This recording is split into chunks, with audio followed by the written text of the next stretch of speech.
Hello दोस्तों, नमस्ते। आज की कहानी का नाम है डिलीवरी। ज्योति और रवि की शादी को 4 साल हो चुके थे और ज्योति 6 महीने की प्रेग्नेंट थी। बच्चा घूम नहीं रहा था, इसलिए डॉक्टर ने कहा कि डिलीवरी में शायद कुछ दिक्कत हो सकती है। फिर भी ज्योति हमेशा भगवान की याद करती रहती है और प्रार्थना करती है कि सब ठीक हो जाएगा।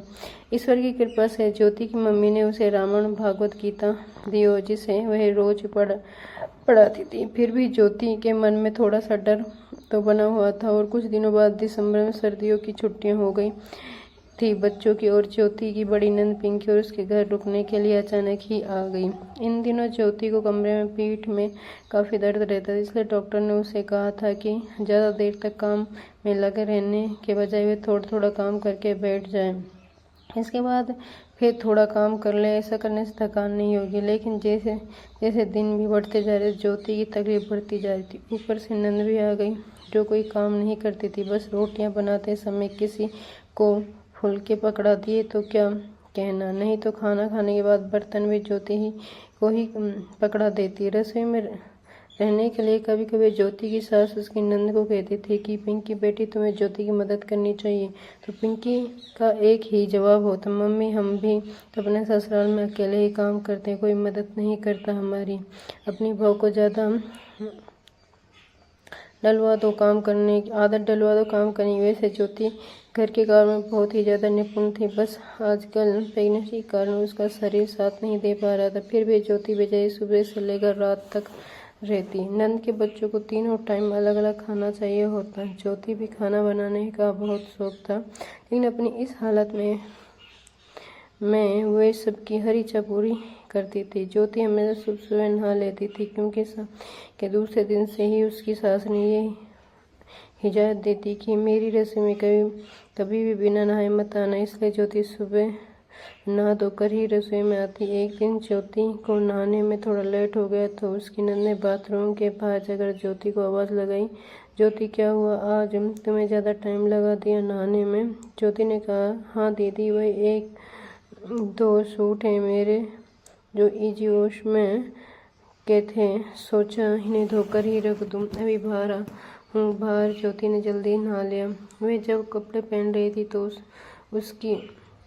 उसकी नंद की आवाज़ आई, हमारे घर में कभी ऐसा नहीं होता कि मम्मी मेरे सास ससुर के कपड़े तक न धो जाएं, तब तक हम सब देवरानी जेठानी अपने कपड़ों को नहीं धो पाती। उसके आपके घर का तो हाल ही अलग, कपड़े धो ही रही है तो पापा के कपड़े टके थे खूंटी पर, वे भी ले जाती। कहीं ज्योति की सास की आवाज़ आई तो बाथरूम का दरवाज़ा खटखटा रही थी। ज्योति खोला दरवाज़ा, ये तुम्हारे पापा के कपड़े, इन्हें भी धो दो, 2-3 हैं बस। दरवाज़ा खोला तो वे तंग रह गई। उसकी सास ने दरवाज़ा पर ही 4 पैंट और 4 शर्ट उसके ससुर की बाथरूम में टांग दी। ये कहकर तुम्हारे पापा कह रहे हैं कि मशीन में कपड़े साफ नहीं होते। फिर ज्योति ने यह सुनकर दरवाज़ा बंद कर लिया। ज्योति उन कपड़ों को उठा ही रही थी कि उसकी सास ने बाथरूम के बाहर से कहा, अच्छे से ब्रश लगा देना पैंट पर। ज्योति धीरे धीरे उन कपड़ों को पानी में भिगोकर साबुन लगा रही थी। ज्योति को वह दिन याद आया जब उसकी शादी के बाद दोनों बड़ी नंद उसकी सास को लेकर ज्योति के हाथ का खाना खिलाने के लिए उसके घर पर आई थी। छोटी नंद पहले से ही आई हुई थी। ज्योति की शादी में उसकी सबसे छोटी नंद 5 महीने की प्रेग्नेंट थी। ज्योति और उसकी छोटी नंद एक ही उम्र की थी, इसलिए शुरू में ज्योति उससे काफ़ी बात कर लेती थी। लेकिन जब नंद की सास आ गई तो ज्योति रसोई में लग गई थी। ज्योति ने जल्दी से छोले चावल पनीर रायता पूरी सब्जी बना दी। ज्योति की किसी भी नंद ने उसे समय उसकी कोई मदद नहीं की, फिर भी ज्योति ने खुशी खुशी सारा काम कर लिया था। ज्योति ने सोचा कि मीठे में हलवा भी बना देती हूँ। जैसे ही वह अपनी छोटी नंद को इशारों से बोला रसोई में आने के लिए कहने लगी तो उसकी बड़ी नंद ने देख लिया। छोटी नंद के आने से पहले ही बड़ी नंद पिंकी आ गई और आते ही कहने लगी, ज्योति क्या काम है मुझे बताओ। तुम आरती को काम मत बताया करो, तुम्हें पता है ना कि वह प्रेग्नेंट है। तब ज्योति ने कहा, दीदी मैं काम बताने के लिए हलवा भी बना लूँ, यही पूछने के लिए बुला रही थी। आरती दीदी को ज्योति ने ख्यालों में खोए खोए सारे कपड़े पर साबुन लगा लिया। बहुत मुश्किल से ज्योति ने वे कपड़े धो दिए। जब कपड़े धोकर उठने लगी तो महसूस हुआ कि उसका दायां पैर सुन उठ ही नहीं पा रहा है। तो ज्योति ने धीरे जैसे तैसे करके नल को पकड़ कर खड़ी हो गई। उसकी आंखों में झलका आंसू छलक आए। फिर भी ज्योति बाहर आ गई। उसने बड़ी बाल्टी में कपड़े रखे हुए धीरे धीरे बाल्टी को खींचकर बाल्टी को बाहर ले गई। जैसे ही बालकनी पहुंची, सामने रहने वाली अनीता आंटी ने ज्योति को देखकर हैरान हो गई। ज्योति से बाल्टी नहीं उठ पा रही थी। अनीता आंटी ने आवाज़ लगाई, ज्योति बेटा, तुम्हें ठंड लग सकती है। इस हालत में खांसी जुकाम ठीक नहीं होता। इतनी सुबह कपड़े क्यों धोती है? तुमने कहा है रवि कहाँ है? रवि बोला, जरा उसके कान खींचो। ये सुनकर ज्योति के आंसू छलक उठे। उसने कहा, बस आंटी जी, मन किया तो धो दिए हाथ से। अनीता आंटी ज्योति की आंखों में आंसू देखकर समझ रही थी कि क्या हुआ होगा। ज्योति कपड़े सुखाकर अंदर आ गई। ज्योति के अंदर आते ही ज्योति की नंद बालकनी में चली गई अनीता आंटी से गप्पे लगाने के लिए। पिंकी ने आंटी से कहा, आंटी जी, बहुत ठंड करवा दी आपने तो रजाई से निकलने का मन ही नहीं करता है। अनीता आंटी भी बड़ी सीधी औरत थी। जो बात उसके मन में होती, जो बुरा लगता है तो मुंह पर बोल देती। उन्होंने पिंकी से कहा, हाँ पिंकी, आज ठंड तो बहुत ज़्यादा है। और देखो ना, ज्योति ने कितने सारे कपड़े हाथ से धोती है। सुबह सुबह तुम्हारे घर कपड़े धोने की मशीन खराब हो गई है क्या? तब पिंकी ने जवाब दिया, नहीं आंटी जी, मशीन तो ठीक है। वे ज्योति अपने कपड़े धो रही थी तो मम्मी ने कहा कि पापा के भी कपड़े धो दो, तो उसने धो दिए। वैसे आंटी जी ज़्यादा कपड़े नहीं धोए। उसमें आंटी ने व्यंग्य रूप से कहा, रहने दे पिंकी, देख तू पूरा तार भर गया है। इस हालत में बहू को ठंड लग गई तो मुश्किल हो जाएगी। वैसे पिंकी, अब तो तुम आई हुई हो तो ध्यान रखो करो ज्योति का।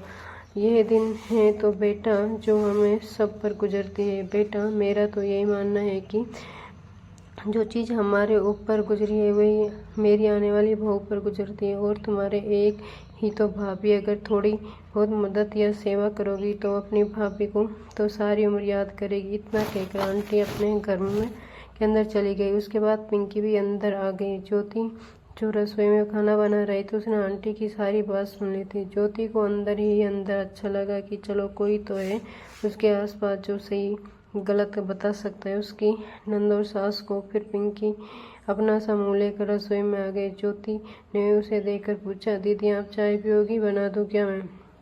तब पिंकी ने कहा, नहीं ज्योति, तुम रहने दो, लाओ मैं बना देती हूँ चाय। वैसे तुम खाना बना रही हो रवि लेट हो जाएगा ऑफिस के लिए। रवि रसोई के बाहर खड़ा ये सब देख रहा था। ज्योति ने जल्दी से रवि के लिए नाश्ता लगाया और उनको दे आई। रवि ने आवाज़ लगाई, तुम भी अपना नाश्ता ले आओ, देर से खाओगी तो फिर से गैस बन जाएगी तुम्हें। ज्योति अपना नाश्ता लेकर कमरे में चली गई। रवि नाश्ता करते हुए भी मुस्कुरा रहा था। ज्योति ने पूछा, क्या हुआ आपको? काफ़ी देर से देख रही हूँ आप मुस्कुराए जा रहे। रवि ने कहा, कुछ नहीं, बस ये सोच रहा हूँ कि अनीता आंटी कितना होशियार है। मैंने तो मैसेज में इतना लिखा था कि आंटी जी ज्योति बालकनी में आने वाली है, उससे आज हाथ से कपड़े धुलवाए गए हैं। ज्योति हैरानी से रवि को देखने लगी और रवि से पूछा कि आंटी जी को ये कैसे पता चला कि पिंकी दीदी के कहने पर मम्मी ने मुझसे हाथ से कपड़े धुलवाए हैं? अनीता आंटी ने मेरे मैसेज का रिप्लाई किया और पूछा कि पिंकी आई हुई है ना? मैंने बस हाँ लिखा था, बाकी आंटी ने खुद ही समझ लिया। ज्योति ने कहा, अच्छा, इसे कहते हैं इंसान का तरबुज। आंटी जी पर शायद ये सब बीत चुका था, इसलिए उन्हें समझते देर नहीं लगी। आंटी जी को पता है कि मैं हमेशा बालकनी में धूप निकलने के बाद ही मशीन लगाती हूँ कपड़े धोने के लिए। ज्योति और रवि ने नाश्ता किया और वे अपने कमरे से बाहर आ गए।